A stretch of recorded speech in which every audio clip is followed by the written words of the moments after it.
Hello everyone. इस video में record करूंगा फाइनल सीए के एफआर सब्जेक्ट से इंडेक्स 103 का बिजनेस कॉम्बिनेशन का प्रैक्टिकल क्वेश्चन नंबर 9। आ जाओ। इसमें हमें मेन गुडविल कैलकुलेट करना है। फुल फ्लेज सम नहीं है पर इंपॉर्टेंट पार्ट गुडविल कैलकुलेशन का है। Question number 9। ABC limited prepares consolidated financial statements up to 31st March each year. On 1st July, ABC Limited acquired 75% of the equity shares of JKL and granted control of JKL. The issued shares of JKL is 1 crore 20 lakhs. तो subsidiary के 1 crore 20 lakh equity shares है, उसमें से 75% हमने खरीदे। That means 90 lakhs. Details of the purchase consideration R S follows. Purchase consideration जो होता है वो तीन टाइप का होता है। एक वो परचेज कंसिडरेशन जो कंपनी उसे सब्सिडरी के शेयर होल्डर्स को एक्चुअली पे करेगा, लाइक कैश देगा या फिर अपने शेयर इशू करेगा। दूसरा कंटिंजेंट कंसिडरेशन। और तीसरा होता है डिफर्ड कंसिडरेशन। डिफर्ड कंसिडरेशन मतलब वो जो कंपनी फ्यूचर में पे करेगा पर कंफर्म पे करेगा, तो हमें इसे प्रेजेंट वैल्यू में रिकॉर्ड करके इसी में इंक्लूड करना होता है। और कंटिंजेंट कंसिडरेशन वो होता है जो अगर कुछ कंडीशन सेटिस्फाई हुए तो हम देंगे, तो वो होता है कंटिंजेंट कंसिडरेशन। उसे फेयर वैल्यू पे रिकॉर्ड किया जाता है। ये बेसिक रूल्स हमें ध्यान रखने हैं। चलिए सम पे आते हैं, बैक टू द सम। इसमें तीनों टाइप के कंसिडरेशन है। चलो उसका एक वर्किंग करते हैं। Purchase consideration on 1st July, back to this para. On 1st July, ABC Limited issued two shares for every three shares acquired in JKL. On 1st July, the market value of equity share in ABC was 6.5 and the market value of equity shares in JKL was 6.5. तो इसमें क्या हो रहा है, सबसे पहले हम लेंगे fair value of shares issue. हमने जो शेयर्स इश्यू किए हैं उसका फेयर वैल्यू, तो वो कितना है देखो। जेकेएल के टोटल शेयर्स थे 1 crore 20 lakhs। इतने शेयर्स हैं। हमने उसमें से 75% शेयर होल्डिंग लिया, विच मीन्स 90 लाख शेयर्स हमने लिया। और उस 90 लाख शेयर्स को हमने क्या दिया, two shares for every three shares acquired. हमने टू शेयर्स दिए for every three shares acquired. तीन के सामने दो, तो 90 lakhs के सामने कितना, तो वो हो गया 60 लाख शेयर्स। और हमारा शेयर का फेयर वैल्यू क्या है, 6.5। तो इंटू 6.5, तो 60 lakhs इंटू 6.5, तो ये हो गया 39 lakhs। तो इतना हमने शेयर्स दिया। ये शेयर्स का वैल्यू है। ध्यान रखना है, इस पे बच्चे कभी कभी कंफ्यूज होते हैं। सपोज ये होल्डिंग है, सब्सिडरी है, हमने इसके शेयर्स लिए और हमने हमारे शेयर्स दिए। हमने कितने शेयर्स लिए, 1 crore 20 lakhs के 75%, दैट इज 90 लाख शेयर्स हमने सब्सिडरी के लिए। और उसके अगेंस्ट हमने हमारे 60 लाख शेयर्स दिए। तो बच्चे कभी कभी कंफ्यूज हो जाते हैं कि 60 जैसे हमारे शेयर का फेयर वैल्यू क्या था, 6.5, तो 39 lakhs। तो ये पीसी में आएगा क्या, 90 lakhs इंटू सब्सिडरी का फेयर वैल्यू है ₹6 इंटू 6, ये पीसी में आएगा। पीसी में क्या आएगा, वो बच्चे कभी कभार कंफ्यूज होते हैं। तो पीसी में always fair value of shares issued by holding company, तो ये आएगा, ये नहीं, ये नहीं, ये ध्यान रखना है। Okay fine. 61 सेकेंड, मैंने जीरो में शायद गड़बड़ किया। 60 lakhs into 6.5, 3 crore 90 lakhs। 390 lakhs, okay. 3 crore 90 lakhs, हाँ, यहाँ भी एक जीरो ऐड कर देते हैं। 3 crore 90 lakhs, तो ये हो गया हमारा fair value of shares issue. Next para पे आते हैं। On 30th June, ABC Limited will make a cash payment of 71,50,000। इतना हम कैश पेमेंट करेंगे, पर कब करेंगे, 30th June 2002। एक्विजिशन कब हो रहा है, 1st July, मतलब 1st July X1, मतलब एक साल बाद पे करेंगे। On 30th June, ABC Limited will make a cash payment of 71,50,000 to the former shareholder of JKL who sold their shares to ABC on 1st July X1. On 1st July X1, ABC Limited would have to pay interest at annual rate of 10%। That means ये हमारा discounting rate हो गया। तो चलिए, तो यहाँ पे ये आ जाएगा डिफर्ड कंसिडरेशन। हमें कितना डिफर्ड कंसिडरेशन पे करना है, 71,50,000 पे करना है। कब पे करना है, एक साल बाद। तो हम 10% से डिस्काउंटिंग करेंगे, तो डिवाइड बाई 1.10, 71,50,000 डिवाइड बाई 1.1, तो ये हो गया हमारा 65 lakhs। तो डिफर्ड कंसिडरेशन आ गया। Next para, on 30th June X3, ABC Limited may make a cash payment of 3 crores to the former shareholder of JKL। हम उनके shareholders को 3 crores भी पे कर सकते हैं on 30th June 2003, who sold their shares on so and so date, लेकिन provided this payment is contingent upon the revenue of ABC growing by 15% over the 2 years period from July X1 to June X3। तो हम जून X3 में पे करेंगे, provided हम जो subsidiary है उसका जो टर्नओवर है 15% से ग्रो होगा, तो मतलब ये हो गया कंटिंजेंट कंसिडरेशन। तो कंटिंजेंट कंसिडरेशन हम किस वैल्यू पे रिकॉर्ड करते हैं, वो हम रिकॉर्ड करते हैं एट फेयर वैल्यू। आज का जो फेयर वैल्यू है, on 1 July the fair value of the contingent consideration was 2 crore 50 lakhs। तो हम आज के फेयर वैल्यू पे रिकॉर्ड करेंगे 2 crore 50 lakhs, ये। और आगे भी एक फेयर वैल्यू दिया है, on 31st March the fair value of contingent consideration was 220। पर राइट नाउ उस फेयर वैल्यू का काम नहीं है, हमें आज का फेयर वैल्यू चाहिए। ऑन 1 जुलाई X1 का फेयर वैल्यू है 2 crore 50 lakhs, तो we are more concern with that. आगे का फेयर वैल्यू का क्या होगा उसका एक्सप्लेनेशन मैं बाद में बताऊंगा। फाइन, तो ये हमारा पीसी वाला पार्ट हो गया। चलिए अभी हम उसे ऐड करते हैं और देखते हैं क्या है। 3 crore 90 lakhs plus 65 lakhs plus 2 crore 50 lakhs, तो हमारा पीसी हो गया 7 crore 5 lakhs। ये हमारा पीसी हो गया। अब हम गुडविल पे आते हैं, सेकंड पार्ट। गुडविल हम किस तरीके से कैलकुलेट करते हैं,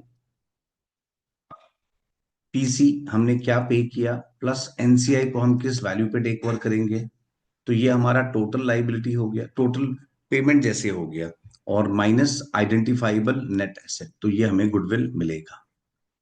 और इस क्वेश्चन हम आगे पढ़ेंगे, हमें गुडविल दोनों तरीके से कैलकुलेट करना है। दोनों तरीके मतलब हमें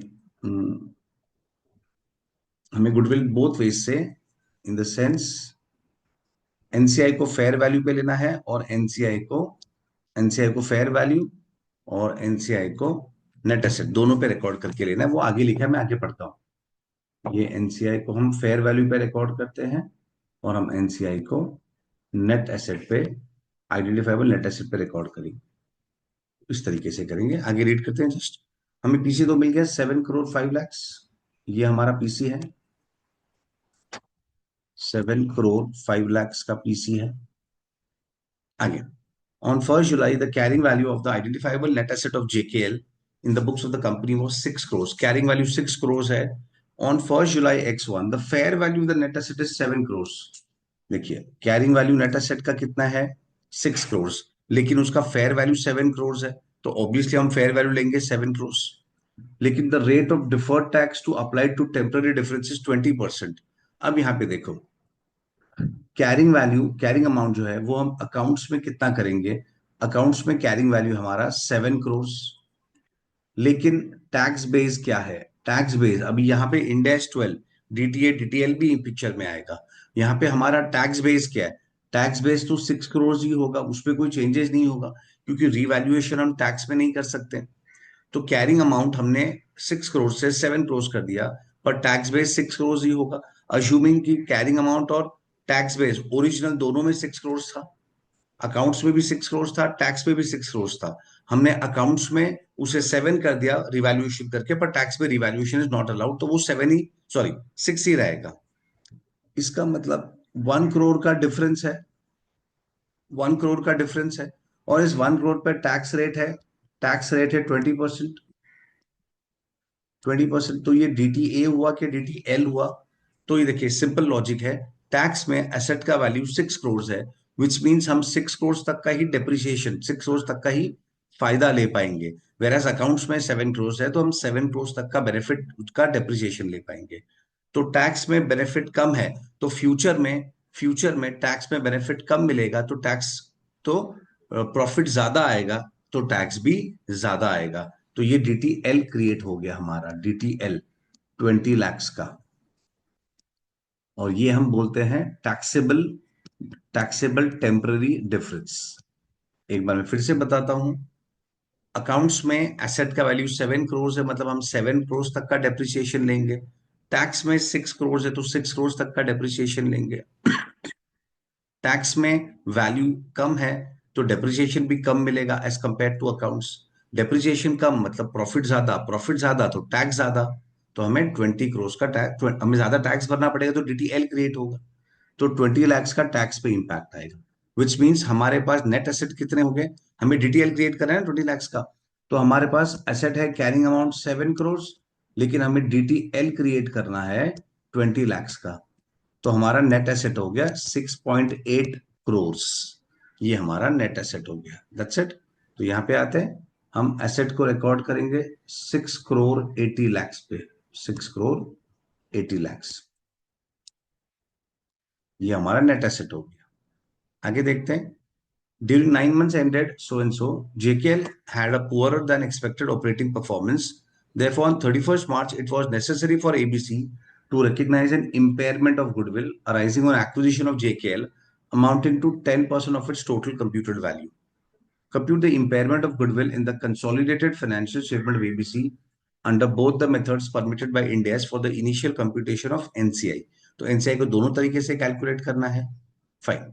तो देखिए, ये हो गया। हमने हमारा जो एनसीआई है वो 25% है, क्योंकि हमने 75% शेयर होल्डिंग लिया है। तो इसका 25% करेंगे नेट एसेट का। 6 करोड़ 80 लाख का 25%, दैट इज 1 करोड़ 70 लाख। ये हो गया हमारा नेट एसेट। अब हम फेयर वैल्यू पे आते हैं। तो फेयर वैल्यू पे सब्सिडरी का शेयर कैपिटल है 1.2 करोड़, इंटू 25% है, इंटू 25%, ये है एनसीआई का होल्डिंग। और सब्सिडरी का फेयर वैल्यू है 6 रुपीज, तो इंटू 6। तो 1 करोड़ 20 लाख इंटू 25% इंटू 6, तो ये हो गया है 180 लाख। 1 करोड़ 80 लाख। चलिए, इस तरीके से हमें ये गुडविल भी मिल जाएगा। 7 करोड़ 5 लाख प्लस 1 करोड़ 80 लाख माइनस 6 करोड़ 80 लाख, तो ये हो गया 202 करोड़ 5 लाख। ये हो गया हमारा गुडविल, 2 करोड़ 5 लाख। और सेकंड सिनेरियो में 7 करोड़ 5 प्लस 1 करोड़ 70 लाख माइनस 6 करोड़ 80 लाख, तो ये होगा 1 करोड़ 95 लाख।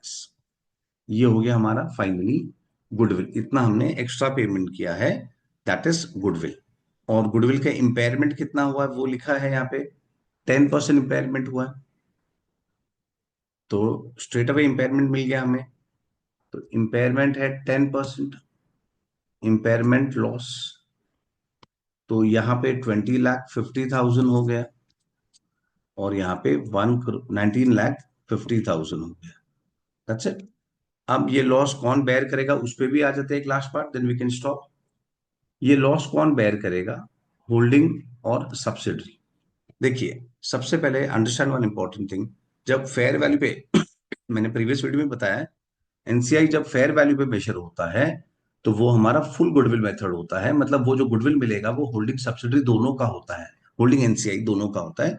लेकिन जब एनसीआई हम नेट एसेट पे मेजर करते हैं तो जो हमें मिलता है वो गुडविल वो सिर्फ होल्डिंग कंपनी का होता है। तो यहाँ पे ये जो गुडविल है, ये गुडविल सिर्फ होल्डिंग का है। तो ये लॉस सिर्फ होल्डिंग बेयर करेगा 19,50,000।